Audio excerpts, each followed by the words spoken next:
The city of Columbia was originally built as by the United States government in the 1890s as a sort of a floating World's Fair, something they could float from one corner of the earth to the other and demonstrate to the rest of the world the success of the American experiment. Think of the Statue of Liberty, but it can move around the world.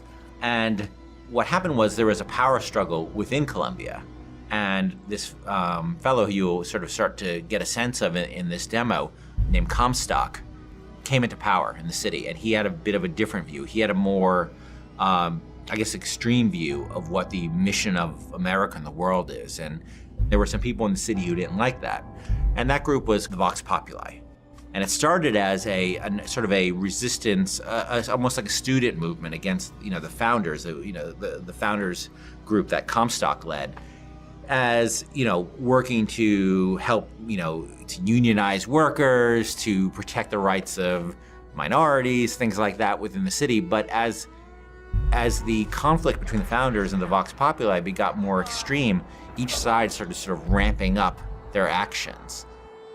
And by the time you get to Columbia and you'll see the Vox Populi in the demo, the conflict is pretty extreme, and both sides have a bit of an attitude of, well, as long as we win, nothing else matters. And you encounter the founders last time and sort of got a sense of the dark side of them.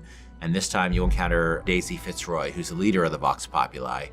You'll hear her speaking, you'll see her people at work, and what they're doing is they're essentially cleansing a portion of the city, moving the founders out of a portion of the city, a rich part of the city, and coming in themselves, and it's not a pretty picture to behold. Sons of bitches! Monocle, what am I gonna do with that?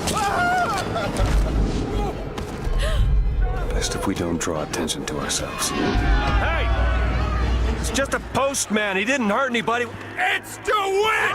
It's DeWitt!